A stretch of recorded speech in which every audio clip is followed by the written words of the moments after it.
We have the great pleasure of having Dawei here with us today to give talk on a very important subject that we all know will shape our future of the Forestry Department to quite some extent, because it is one of the main priority topics of the next decade of our work.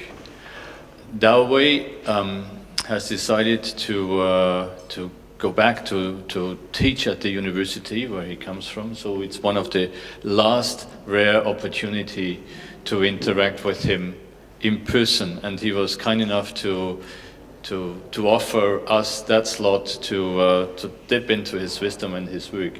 Under his leadership as the team leader of the climate change and resilience team here at the headquarters, he has driven the agenda forward with a range of teams, sub-teams in his team. And when you joined, restoration was not as much on the agenda as it is today. Today, restoration is very much in the focus of the political world. I'm not sure it's all your efforts, but clearly your efforts have paid off very, very well in terms of putting restoration on the agenda. What you have highlighted very quickly from the start is that we have very little data on the ground, especially on one of the things that will be key to bring the political attention that we currently have on restoration to the ground, which is the cost and benefits of restoration. This will possibly be the main crux of our work for the next years, and I hope that was not intentional, that you're leaving us with your PowerPoint presentation for us to figure that out, because the ambition that both the private sector companies and many governments have is just really, really very, very high, and there is very little, as I think you will explain, that we currently know about the real cost and benefits, and that will make or break the ambitions that we currently have. So bringing the political attention to the more technical aspects is one of the key tasks that we will hopefully also be able to collaborate with you as you go back to the university to continue. I guess that's a good decision given your situation with the university. Before I would hand over to you, I would be very glad if the ADG of the Forestry Department could say a few words, maybe, if you are okay with that. Thank you. And also thank you, Dawei, to do your presentation. So this is really your final lectures to the department. I really miss you, but maybe I hope this is maybe one of your commitment to, after being back to the academic field, maybe I suppose you're supporting to these matters and also working with the department. And maybe next decade, maybe this is a time for discussing these restorations. So in fact, this is quite a good timing to have with information share with us at the same time. In fact, this economic analysis also will try to identify that another opportunities to be provided to each private companies and even local government is quite important. So maybe at the end of the lectures, I want to know that your ideas, your further career, how to work with us. Thank you very much. Thank you, ADG. Thank you, everyone. Good morning, people in this room and people from the regional office and country office. This is my swan song. For people who do not know me, that it's not that I'm not happy here, anything, not that I'm fired over here. It's just because I cannot do two jobs with one paycheck. It's not sustainable because when I was offered this position, you have to come in within 3 months. But I have 5 graduate students, 1 research associate, 1 visiting scientist. Over the last 2 years, I graduated all my students except for 1. I still have 1. So over the weekend, even when I was on vacation, it's committee meetings, dissertations, defense, letter of reference, revision of paper. It's to a point, it's not sustainable. I have to give this up or give that up. Because we invest in Auburn University for 23 years, I decided to go back. But I no means abandoned my work over here. So I told my team and told my supervisor, whether or not you pay me or not, I will get this done. So it may be a good thing for TEER, okay, because I have more time focused on this. And there's other initiative I'm starting. So with that, let's start the motivation of this project, the theoretical framework, the plan of work, the case study, and stay forward, move forward all this. We all know that there are 2 billion hectares of degraded land, and the bond challenge calls for restoring 350 million hectares by 2030. There are more than 120 countries have made a pledge. And now we know this politically, there is a UN decade for ecosystem restoration, 2021-2030. We know there are lots of regions that need to be restored. In Sahel region, just a recent FAO study, down there are 160 million hectares of degraded land. Restoration is fairly slow over there. We're talking about restoring 10 million hectare every year, but it's nowhere near even closer to that. So let's just look at the bond challenge. Restoring 350 million hectares of degraded land, but what is the cost?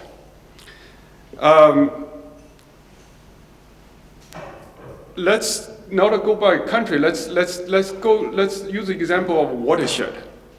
We have one watershed we need to restore this watershed. Within watershed, there might be interventions, 1, 2, 3, 4, 5 of those interventions. So the intervention, if intervention 1 restored X hectares and the cost is C1, the same thing with restoration intervention number 2, it restored Y minus X hectares, the cost is C, and so on and so forth. Okay, this is, okay, on the horizontal axis, you have this hectares, and then you have this cost.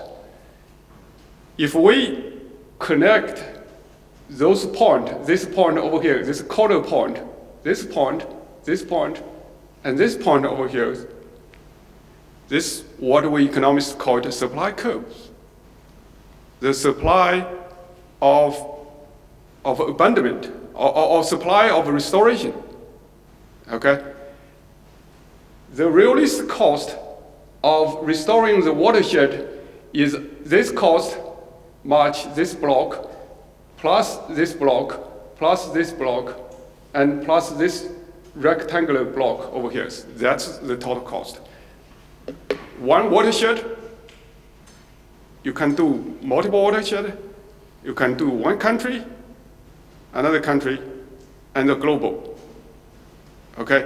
The theoretical framework is like this. Okay? The question is whether or not people knows how to document this stuff, document all those correctly, and come up with the cost. Now, what about the benefit? We all know restoration ecosystem system has multiple benefits. I mean, we can have private goods. We call it timber, grass, crop, livestock, which you can immediately sell in market. Or you can have local public good at a community levels. For example, water, increase the water supply. If you drill a wells in a community, so people do not have to walk long way to fetch the water, okay? The time saving that's for the community, it's a public good, shelter and so on and so forth. And then you have a global, truly global public good, that's CO2, biodiversity, and so on and so forth. Are we including all of those, or just part of those? Now, the next question is who bears the cost and who benefit from it? We need a reliable and comprehensive database and tools on cost and benefit of land, forest and ecosystem restorations. Now, look at what's been done in literature and so on and so forth, there is not so much be studied on the cost benefit, and there is a glaring gap, what I call it, that's lacking. TEEB, T-E-E-B, it's the Economics of Ecosystem and Biodiversity. That group did a study back in 2009. They reviewed a 2,000 projects. They found that 94 of them, those projects has data, has benefit and cost data. What I would say is this is less than 5%. This is the cream of the top, the most successful ones. So those less successful ones may be left over. There's another study, quote about less than 50% that did some gross estimation of cost. We did a review before we embarked this study. At the beginning, we called it cost and benefit analysis of forest landscape restoration. We did a study review of 45 projects in 5 countries in the Sahel regions. What we found is only 3 of these 45 projects has a quantifiable benefit, has a quantifiable cost, and have an area restored. So if you look at this have a quantified qualitative benefit and qualitative cost, and the area size. So there are only 3 cases of this. It's only about 7% of the sample. Now, look at this number. We have a publication. This is strictly quote from the publications, FAO publications. The benefit cost ratio is 37 times. Look, existence of 2 billion hectares of degraded land. The returns on restoration is so high, those 2 things cannot coexist. Okay, something must be wrong. I think something wrong is on the study on the benefit cost analysis is wrong. Whatever the data, we have so few observations and have the best one and use that to quote. I quote this study. I know for a fact, this talking of restoring other forest land. In the US South, one region supplies, the United States supplies 16% of the industry around the world. If you're talking about the forestry, you need to go to US South or US Pacific Northwest. I know for a fact, restoring a hectare land is cost a fraction of this. Okay, another story is this. I can buy a hectare of land cheaper, a purely good forest land cheaper in southern United States, cheaper than $2,390 in 2009 dollars. Okay, the question is, why would I, as investors, go to Sahel, go to anywhere else to do restoration if I can buy a good piece of timberland cheaper in the southern United States? I'm not going to invest anywhere else to do restoration, but I'm just going to buy timberland in the US South. The most recent studies still have the benefit cost ratio of 7 to 30%. That's the most recent literature I have seen on this. So my conclusion is lack of information on the cost and benefit of ecosystem restorations hindering the global and the global public and private investment on restoration because the numbers are not reliable. That's why we want this TEER to have a reliable, comprehensive tool and database on the cost benefit on cost and benefit of ecosystem restoration. I referred in the US South. Lack of information is not only in developing countries, but in the US it's the same thing. The United States has this longleaf pines ecosystem. It's very pretty, and it has about 100 million acres. which is about 40 million, 40 million hectares, okay? In 1995, I wrote 2 proposals. The title of my proposal at that time was The Economics of Restoring Longleaf Pine Ecosystem in the Southern US. That's one. I wrote another proposal, is on the political economy of lumber trade dispute between US and Canada. Those 2 proposals, one got funded, that's the lumber proposal, therefore I wrote a book and published numerous articles and so on and so forth. The other proposals on the restorations, it's not funded, and I never worked on it, but I kept an eye on this. So the question to raise to the policymaker is that right now, 96% of the longleaf pine ecosystem does not exist anymore. The question is, right now, we have 1.5 million hectares of longleaf pine ecosystem. What if we want to increase it to 5 million hectares? What about 10 million hectares? How much it costs? Nobody knows. I'm confident to say that nobody knows this number, even in the United States. Yes, they have CRP land, so Conservation Reserve Program. They give landowners, if you plant a longleaf, we give you a little bit more credit, okay? Maybe $10, $15, or give you, they have a environmental score. You might be able to get some subsidy, very, very little. So that question is not answered even in developed countries. So something needed to be done. So we developed a concept note. Actually, we started in COFO, 2018. You guys, some of you might remember there was a World Forestry Day, whatever. I made this pitch of 1 page, pitch over in July. We shared the concept note with all the global forest landscape restoration partners. We then follow up with telephone, Skype, emails in the latter half of 2008. And we hold a technical workshop in February of last year. And as I said, initially it was cost-benefit analysis of forest landscape restorations. But in March, the UN Decades for Ecosystem Restoration comes.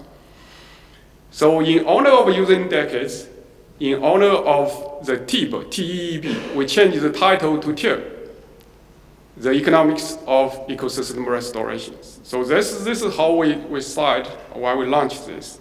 So this is a technical discussion. And it was really intense in technical details. And I remember it was Monday, Tuesday workshop, I think 2.5 days. Wednesday afternoon, we had a team leader meeting, and people said, "Oh, why you look so tired?" I said, "Yes, if I look tired, I am tired because of this intensive workshop." Anyway, from that workshop, as I said, after that, it became the cost-benefit analysis become economics of ecosystem restoration. We would like to build a database that covers the cost and benefit, reliable benefit and cost of restoration of all major biomes. That's the goal. To facilitate decision-making, offer a reference point for evaluation project and or intervention. This could be served as FAOs, NGOs, whoever wants to do restoration. So we could use this database to analyze more complex economic questions, as I showed the supply and the benefit curve. I have to explain what's the difference between TEERs, and you guys might have heard of the ELD, Economics of Land Degradation, started by a group of people in Bonn, in Germany, and the economic of ecosystem and biodiversity. This is what ELD in theory do. Okay, ELD says, oh, if you do not do anything prevent the degradations, you are going to cost you over time. Therefore, they started this portion, part of the curve, way from degraded land and start the restorations. Okay, this will be the contribution of TEERs. It is the mirror image of the same thing, but it's not the same question. We do not answer the same questions. The economics of ecosystem and biodiversity is mostly on ecosystem service. I will tell you one limitation on that in just a moment, because we find that some issues with the measure of benefit and cost. It's because some of the ecosystem service, there is a methodology issue, there is a reliability issues, so on and so forth. Okay.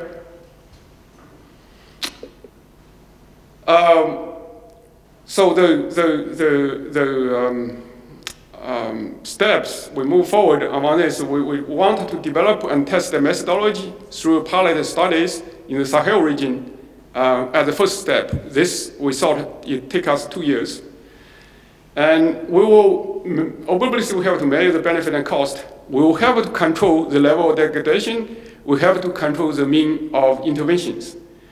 We want the database to be plot on the plot based. This is really on the scales of plot levels.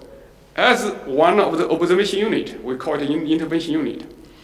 And we should develop a standardized template for the cost estimation and methodology for presentation of monetary and non-monetary benefit of restorations.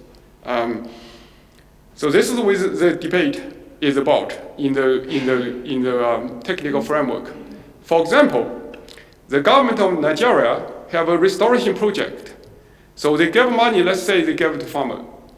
What about the government employees, their track, their salary, and they implement this project? I see lots of studies do not count this as a cost whatsoever. And they will just say, okay, the farmer receive subsidy of $50 per hectares, and what's the impact? And also the issue, as I said, the ecosystem service, that value is not monetary, and to us, if it's not accounted, I mean, you can count it as a benefit, but in terms of returns to the farmers, to the project, we do not want to record it. Anyway, what I'm saying is we make a note, but do not enter the calculation itself. If somebody wanted to calculate it, that's fine. We want real data. Now, here's the things. We want the studies to be signed by the project managers and verified by some kind of policeman or gatekeepers. The way we think about this is like reputation, like referred journal articles. If I have Dr. Machuni's name put over there, it's rubber stamped, it doesn't matter, and you signed it. It's your paper. You have your credibility online.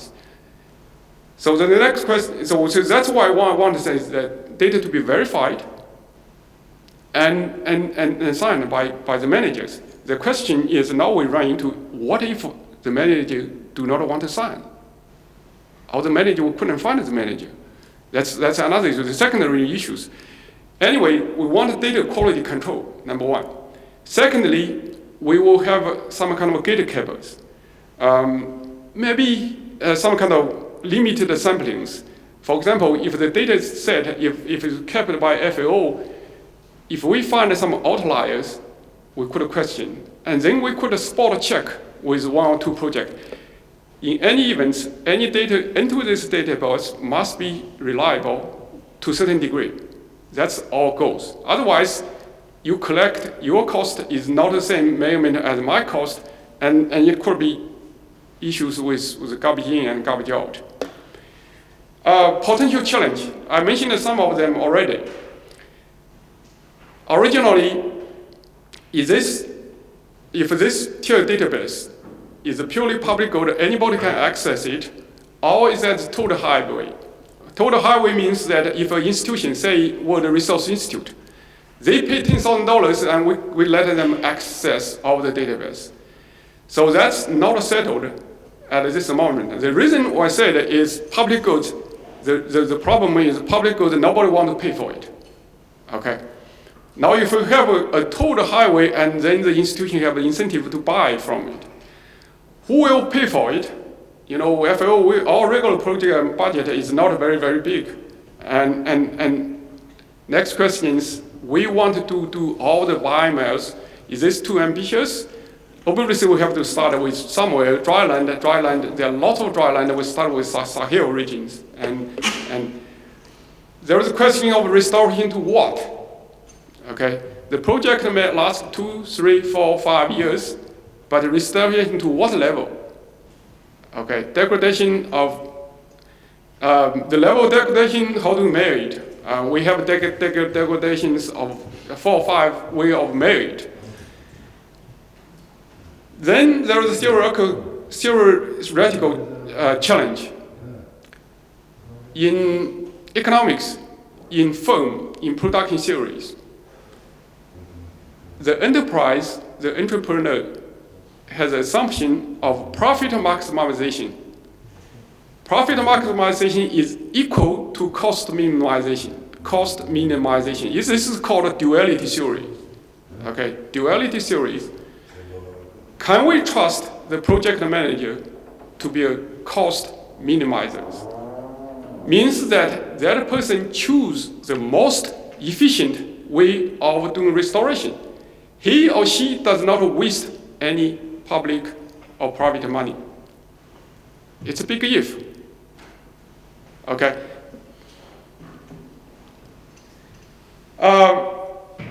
The cost can be real, although lots of cases is made in the sense of incomplete sense.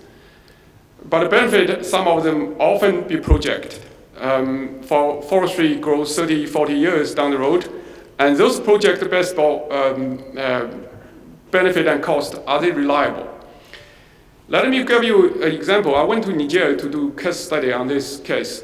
On the cost side, I was in the capital.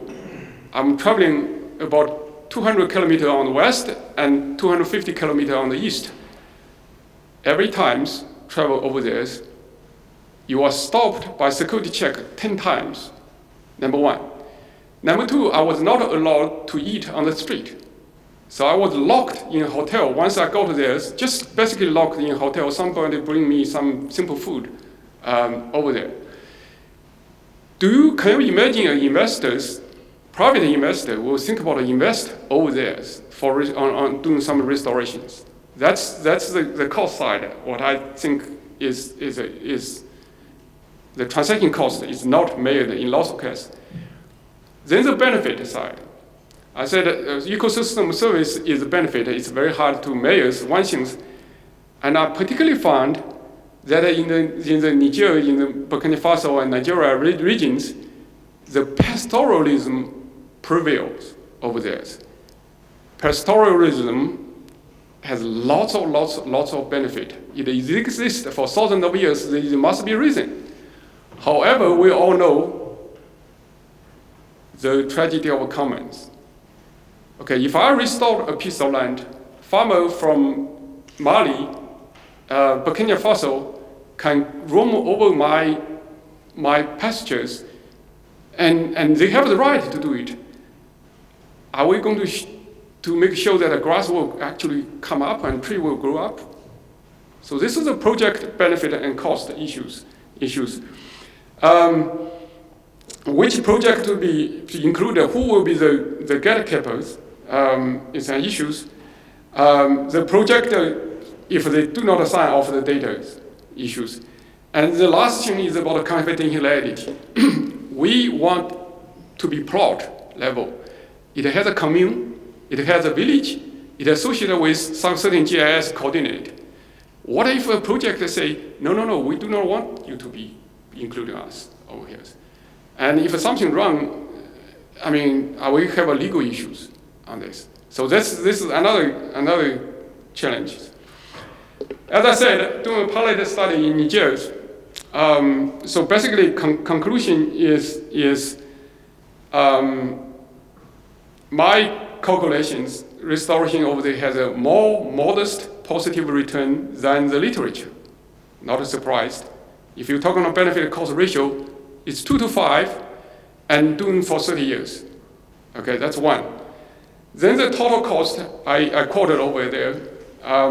You see there's those land, it is really, I mean, this is the The final plot did it, and they planted it. You see this not planted site really need restoration. It's just incredible over there. I mean, then obviously the natural generation can cost much less.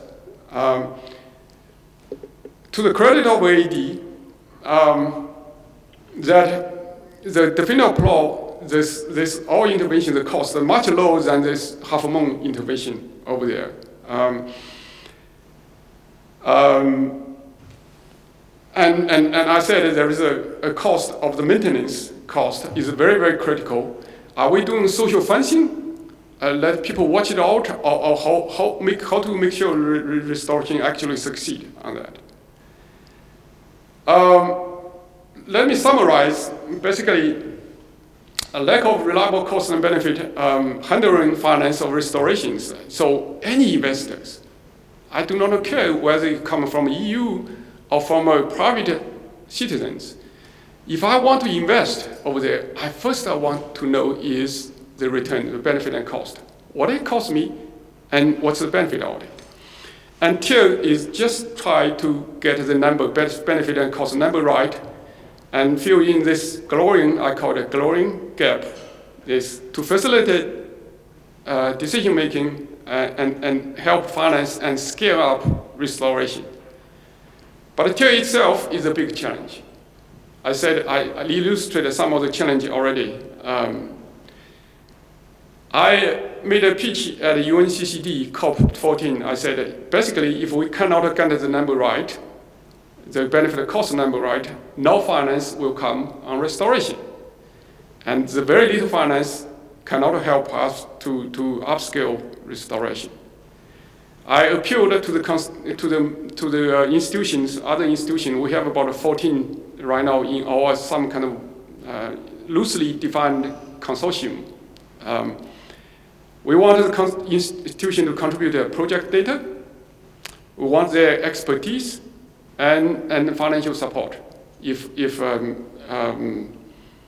any of those. Now, as I said, I'm leaving. It may be good for those tiers. By end of this month, we should get a case studies received from the consultant from Niger done. My plan was, if that person, that consultant is good, he's a French-speaking person, and we could ask him to do one more country in the French-speaking side of Sahel, could be Burkina Faso, could be Senegal. Then do one more study on the east side of Sahel, maybe Ethiopia, so that we can have 3 country case studies. Now, by study case study, it's not one project in country, it's like 7 to 10 projects in a country, okay? Each project have a different village, each project have different interventions, okay? So a case study in one country could, in these 3 countries could constitute 20 to 30 projects, okay? And we'll polish the theoretical framework, answer the question I challenge I raised, and hopefully by end of this year. But remember that we have a 2-year plan to publish a paper by end of this year. I have proposed a FAO Forestry paper by end of this year, and I will do whatever I can do to make sure this happens. I'm sure the leadership from ADG, from the director and the chief and deputy director, all hope you are on board on this. At the same time, C4 and CBD is helping us to define the cost and benefit of the data framework, basically how to collect data and stuff like that.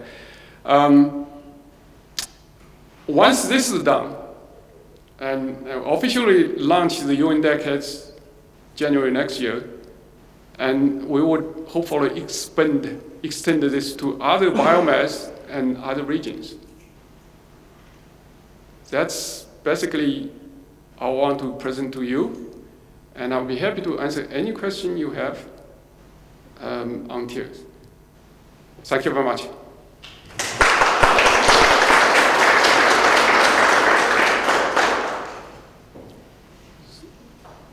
So maybe we'll ask the the field office. I don't know who is online. Patrice, are you online?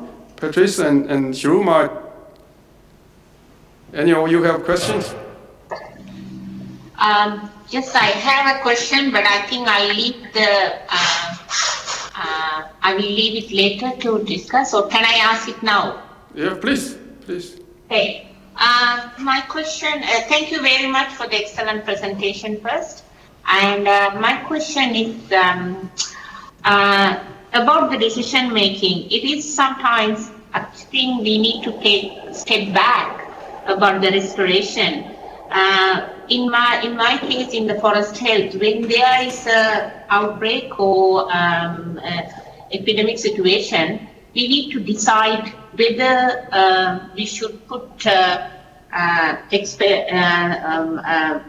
treatments, whether it's worth to do the treatments or whether we will actually just leave it for us to die because of the disease and then the restorations to happen. So in that case, I think because the management of a disease or the insect pest is very costly too, and also the restoration also matters. So in that situation, so it is not only about the restoration, so you need to think little bit before that, I believe. What do you think about it? So before what? So what is the question exactly? So you said the decision making is a part of the equation, part of the restoration equation?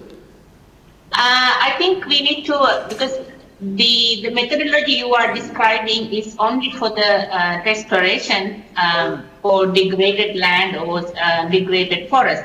But for me, I think it should go before that we need to make the decisions. For example, when there is a pest outbreak or something, it needs to take into account the cost for the treatments of a disease or the management of the disease or the pest, and then the restoration cost. And then make a decision whether it is worth to do the treatments for the disease or not, or just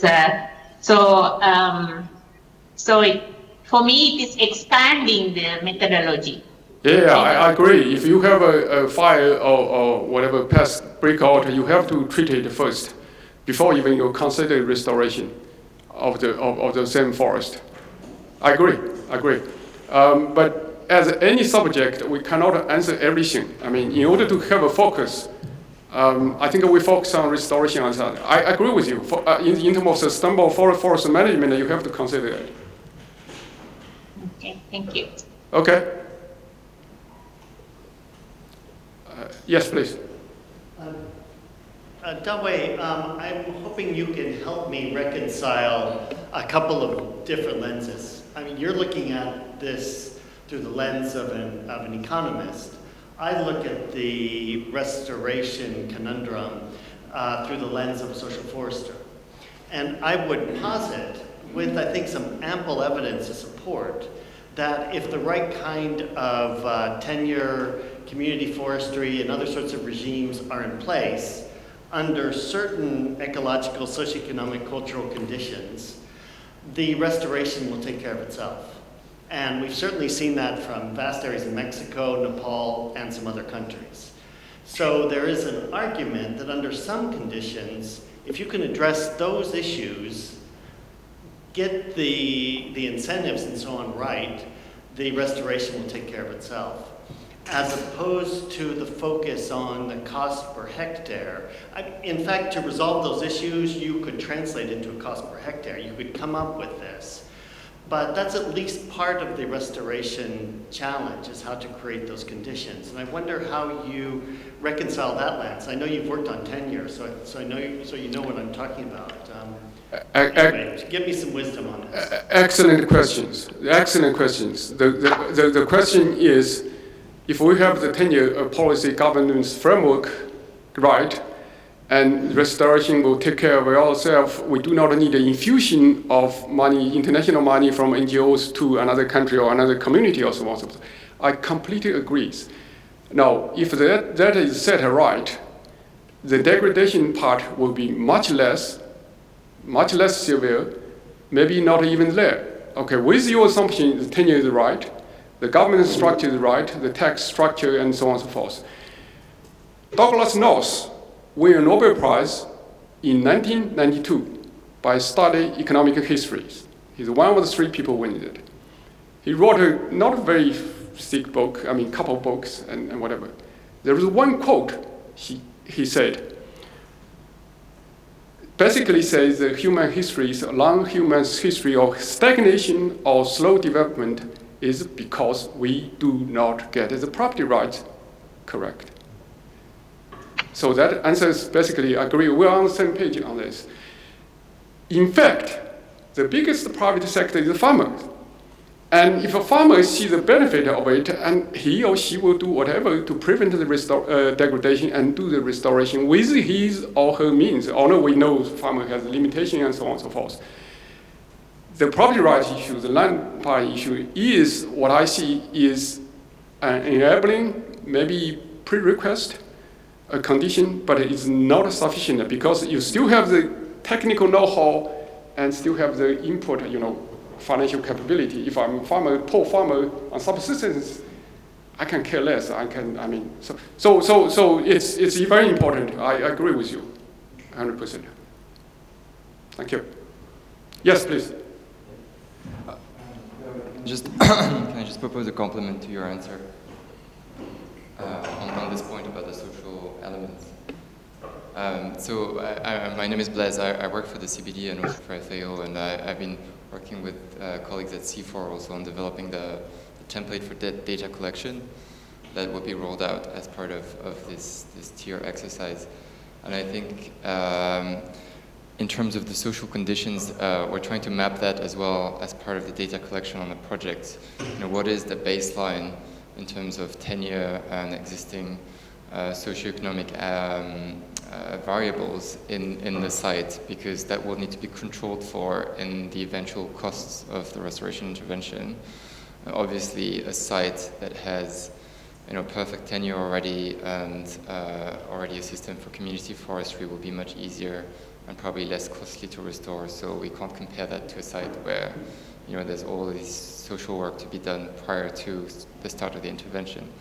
And I think also to answer your question, I think it depends a little bit when you said the restoration will take care of itself, I think it depends what type of restoration you talk about. So it depends what's the end state that you want for the site. And probably if it's some sort of agroforestry where you've restored the productivity of the land, probably that community forestry can achieve that. If you want to look at pure ecological restoration, probably that's not going to take care of itself just through this kind of tenure system. So that's also something that we're trying to address in the template for data collection, to have some very specific information about the objectives of the restoration intervention and the end point that they're aiming to achieve. All right. Yes, Doug. Doug Macioni, FAO Geospatial. First, thanks a lot, Dawei, and we'll miss you while you're gone, so please stay in touch. It's been a pleasure and honor working with you. You bring up a number of excellent points. On the question of the reporting, a lot of us are lead technical officers on projects, and so I'm constantly signing off on environmental safeguards, gender equity, and such. And so, if you complete your form and you can attach it to the reporting, it would be good to know, whether a cost-benefit analysis has been performed, even a cursory one, to help with your database. And I guess something that I think about a lot is because in the geospatial unit, one of our main objectives is taking the global agroecological zoning and downscaling it to regional and national levels and such. And so we can look at all the data and the climate models and say, okay, this land here is good for wheat now, but in 5 years it won't be. And we've done studies around the world on this. But with forestry, it really extends it out, right? You know, so we're looking at 10 years, 20 years, 30 years, 40 years, 50 years. And so I'd be interested in working with forestry and with you on that, because I am a forester. I was one of you, and saying, okay, this tree is fine now, but in 10 years it won't be fine. And so you look at the long-term viability, and then also all the external factors. Having worked as a forester in the Sahel for years. I mean, all of this is all perturbed by goats. And so, I mean, I've always said that if you remove goats from the equation, you wouldn't have to do anything. The cost of restoration would be zero, right? Because it will all come back. And that's a problem with the plantations as well, as how do you keep the goats out, and how do you provide alternative fuel sources? You know, you mentioned Nigeria. You know, there's plenty of petroleum resources there to take the pressure off for the fuel wood. So it's not really a question, but I would be interested in what work forestry is doing on the longer term viability in the agroecological zoning context. Thanks. Thank you. Anybody? Yes, Sophia.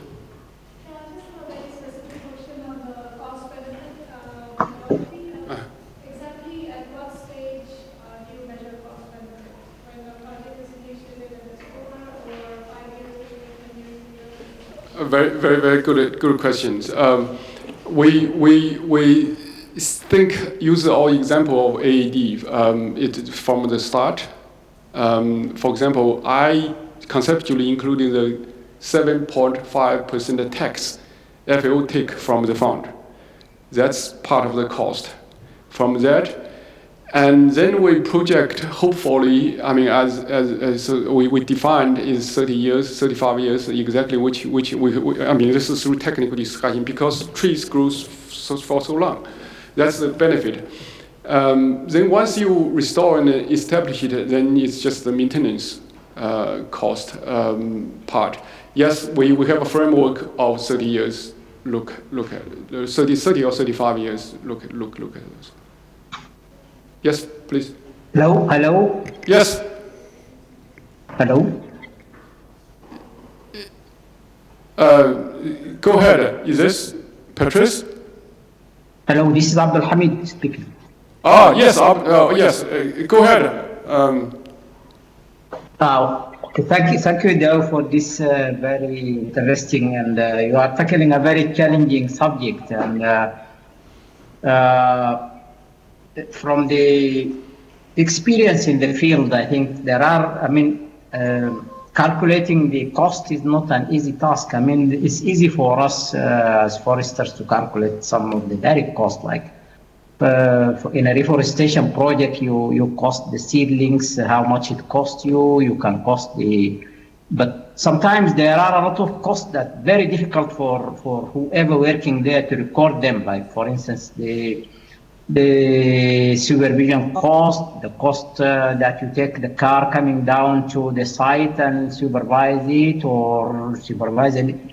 For someone who is in the field, unless there are very detailed guidelines to help in this, because these are all percentage. I mean, how much of your time as an officer who is supervising a number of activities could be assigned to this particular cost element, and these are very subjective sometimes. So I don't know how in your frame you tackle this.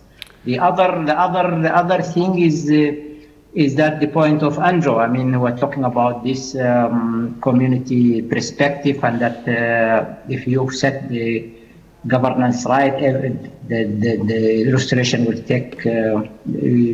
fly on with itself. That's correct, but I think the scale also matters. Now we're talking about 2 billion hectares. to be restored. And that's why there is a need for big money to come, because definitely these 2 billion hectares were not degraded by these small farmers or small producers in the field, are degraded by also big investors. So this is why there is a need for big money, and for big money to come, then what Dow is doing is very crucial in this aspect. Thank you, Abdul Hamid. Your first question is very, very valid. Your second point, I think we are Andrew and everybody on the same page. I think we do not need to respond to that. For your first questions, yes, it's subjective, but conceptually, you have to include it. I have seen study from ELD in Niger. When I was there and meet people, Nigerians, their internal rate of return, they calculate. Anybody knows economics, internal rate of returns, that concept. Internal rate of return is 50 to 200%. Their project. I was just shaking my head. And some cost, all they did was okay, this is the project grass we're going to have. This is the trees we're going to get from the field, and this is the cost we give to the farmer. But lots of project, actually, the cost you're talking about is not included. And secondly, restoration project fails. The AED project, Mokhtar's group in Niger, redid a restoration project was done by another big institution 5 years ago. Reason? That project was done was only pay people for 2.5 months. They think the seed will come. The seed did not come. So the restoration did by another institution 5-6 years ago failed on the same side. So you are right in terms of the cost. It's subjective, but at least conceptually, and then with all the field experts, let's define, narrow it down, and how much the government employees, his time, his telephone, his office, and his truck, and how do we allocate this, how much into actually going to the field project, doing capacity buildings, actually technical supervision, so on and so forth. Maybe you will have some kind of daily rate of those people. Like we're doing consulting, maybe every day we count as certain number of dollars or something like that. But the technical issue needed to be narrowed down and needed to be decided. But conceptually, we have to include that as a part of cost. I hope I answer your question, Abdul Hamid. Yes. Thank you. Yes, please. I have a question related both to, to how projects are defined, the objective. The reason is that depending on what kind of main objective or what kind of product mix you envision with the restoration initiative, you have different timescales. When a forest is restored, most of the time you achieve more than one objective in one go. You may plant it with the idea of restoring biodiversity, but you will also get water, you will also get other benefits, and maybe non-wood forest products further down the line. And depending on, again, what your main objective is, you may have different timescales and different economics involved. So I think it would be very useful to have an idea by project, what are the main objectives, in order then to sort of see if they were successful or not. Because if you have a project aiming at creating industrial roundwood, in many cases you have maybe a cycle of maybe 12 years or something. But if the objective is to restore biodiversity, after 12 years you have some biodiversity, but you don't have any cavities in any big trees. And that will take another 40 years. So After 12 years, you may not be able to come up with a good analysis if the objectives are achieved or not. So I'm wondering a little bit about this, how you deal with the different objectives with one single project. Very, very good question, very valid questions. The same piece of land, okay? I have a piece of papers. Some people can write it and you can make a print out of it or whatever, make a sketch or something. I mean, same piece of paper. What are you going to do with it? Very, very important. The 85 project we collect in Niger, we selected about 10 to do case studies. They all have different titles. The different title is some kind of is like resilient community, resilient landscape, this kind of stuff. This is something that collected blaze the background information. So obviously the project will, from the manager, will have the document, have the title, the main objective, and in the same times, if they do restoration, for example, our AED project has actually 3 objectives instead of one, okay? So one is capacity development, one is restoration, one is outreach. How do you portion it to the cost? That's another issue to be involved. It's very important, yes, I agree with you to have the objective listed and be clear. If you delineate the total 20 million we financed by EU and how much are going to actually delineate to project into the actual implementation and capacity building and restoration itself. Yeah, good. And this is the background you have to consider that. My understanding from the project itself is lots of projects are dealing with poor and marginalized farmers, this kind of stuff. But my case is that if we do not get this right, we failed those people, women's marginalized groups. We failed them because if you do not get this right, nobody wants to invest on them. So let's focus on get this right, and all other things will be taken care of by other people. For this project, let's concentrate on the dollar and cents of it. All right, anybody else?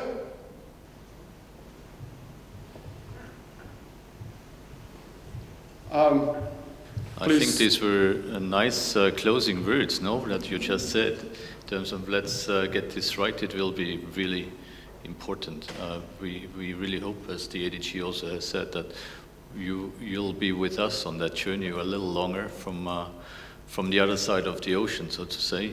We are in this together. We have a great obligation, a moral imperative, as you just said, and we also have a great opportunity with this big attention from the political and investors' side in a way. To reconcile these two will be a challenge, but we have to do it. One of the things is also how we integrate this in our own work. So I, as a person, will be quite interested to see the database of the projects, the current frameworks that you have, how you propose to reconcile this and how we bring this into practice in our own work out there with Abdelhamid and Shiroma and many others that work on these in practice, because in the end it also needs to be practical. And then we can also miss the boat in terms of working on that for a long time, solving all the practical issues until the big political attention that is currently there is lost, and then the herd moves on while we still are in the details. So it's a challenge, as you say. It's an important piece of work that we need to move forward in a practical way, and we hope that you will support us also in that journey, because FAO is just really excellently placed to play a major role in that very endeavor. Thank you very much for taking the time today to think us a little bit through about what that could mean in practice, so that we're all alert on the things that we have to take care to move it forward speedily and with a view on practical application. Can we have a round of applause, not only for the presentation?